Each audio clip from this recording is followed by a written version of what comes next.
Seek பண்ணுறதோட two face reverse panel பற்றி பார்ப்போம். இப்போ வந்து டூ ஃபேஸ் ரிவர்ஸ் பேனலில் L1 L2 L3 இருக்கும். இதில் வராத லைன் L3யில் வந்து வராத லைன் கொடுக்கணும். அப்போ L1 L2 சப்ளை கொடுக்கணும். சப்ளை கொடுத்து விட்டுட்டு 3 ஃபேஸ் ஆன் பண்ணணும். ஆன் பண்ண உடனே ப்ரிவென்ட்டில் 2 லைட் எரியணும். அப்படி எரியல அப்படின்னா L1 L2 மாற்றி கொடுக்கணும். L1 L2 மாற்றி கொடுக்கணும்.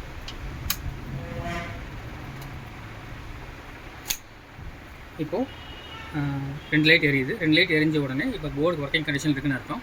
இப்போ ஆன் பண்ணுறோம். ஆன் பண்ணோன்னே மெயின் கான்டெக்ட் ஆன் ஆகுது. 3 ஸ்பேஸ் வருது. ஸோ மோட்டர் ஓடும்.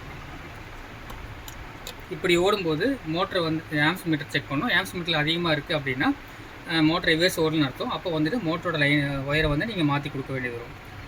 இப்போது 2 ஃபேஸில் எப்படி வருதுன்னு செக் பண்ணுவோம். இப்போது 2 ஃபேஸ் சப்ளை கொடுக்குறேன். L1 L2 கொடுக்குறேன்.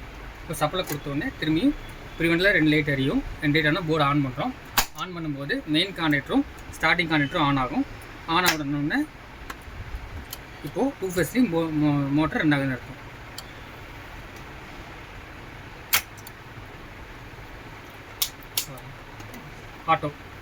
ஆட்டோ பார்த்திங்கன்னா உங்களுக்கு வந்துட்டு இந்த போர்டு ஆட்டோவிலே ஒர்க் ஆகும். இந்த சுவிட்சை வந்துட்டு நீங்கள் ஆட்டோவில் போடுறீங்கன்னா லைன் வந்த உடனே உங்களுக்கு வந்துட்டு 1 மினிட் கழித்து அதே ஆட்டோமேட்டிக்காக ஆன் ஆகிரும்.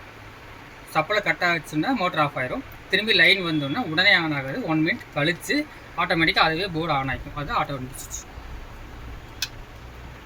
இப்போது எல்லா செட்டிங்கும் முடிஞ்சதுக்கப்புறம் மோட்டரை வந்துட்டு 3 ஃபேஸில் செக் பண்ணி நல்லா ஓடிட்டுருக்கு.